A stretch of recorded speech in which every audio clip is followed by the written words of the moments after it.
High, আমি Anirban. So আজকে capo কনসেপ্টের part 2।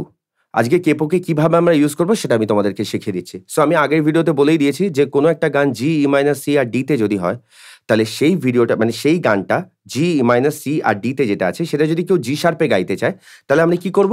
আমরা কেপোটাকে ফার্স্ট ফ্রেটে রেখে দেব। ফার্স্ট ফ্রেটে রেখে দিয়ে আমরা G, E minor, C, D play করব, হাফ নোট করে চলে গেল। এবার যদি সেটা কেউ এ তে গাইতে চায় তাহলে কি করবে? তাহলে কেপোটাকে আমরা জি তে এখানে রাখলে জি শার্প হয়ে গেল, এখানে রাখলে এ হয়ে গেল। এবার যদি সেটা বি ফ্ল্যাটে হয় তখন আমরা থার্ড ফ্রেটে রাখবো। তাহলে ওটা হচ্ছে তোমার যে মিউজিক থিওরি আছে সেই অনুযায়ী তোমরা যদি জি থেকে যারা ওপরে গাইতে চাইবে তাদের ক্ষেত্রে তোমরা কেপো ইউজ করে করতে পারবে। কিন্তু এই জি এর গান যখন কোনো মেয়েরা গাইবে, মেয়েদের স্কেল তো সাধারণত নিচে হয়, মেয়েদের জন্য না, অনেক ছেলেরাও আছে যারা একটু নিচে নামিয়ে গায়। তো জি এর থেকে নিচে নামিয়ে যখন গাইবে তখন তো কেপো তুমি নামাতে পারছো না, কেপো তো এখান থেকে তুমি জানো ওঠাতে পারবে। তো তখন কি করবে?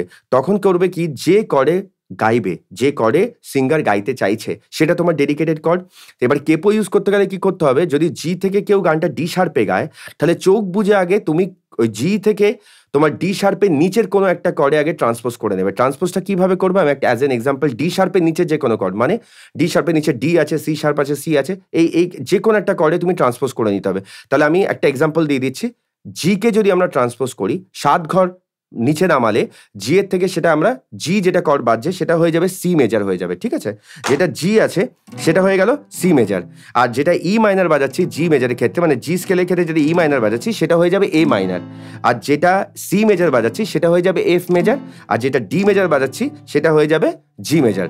তাহলে যেটা জি, ই মাইনার, সি আর ডি বাজাচ্ছিলাম সেটা আমি এখন কি বাজাবো? সি মেজার, ঠিক আছে, এ মাইনার, এফ মেজার আর হচ্ছে জি মেজার। এইবার আমি কি বললাম?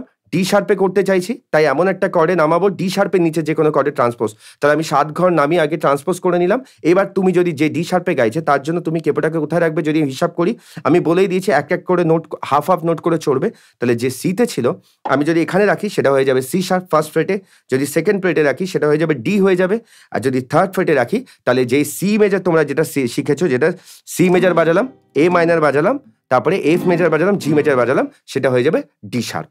তাহলে এই যে সিটাকে আমরা থার্ড ফ্রেটে রেখে দিলে, কেপো রেখে দিলে, সেই সি মেজারের কর্ডটা যেটা ট্রান্সপোজ করে জি থেকে নামিয়েছো সেটা হয়ে গেল ডি শার্প। তো এইভাবে কেপোটাকে ইউজ করো। আমি ভীষণ ভালোভাবে তোমাদেরকে ডিটেলসে বলে দিলাম। সো কেমন লাগছে অবশ্যই জানিও, আর কোনো প্রবলেম হলে আমাকে বলো, আমি তার উপরও আমি ভিডিও বানিয়ে দেবো তোমাদেরকে। দাদার পাশে থেকো। Thank you so much, love you all.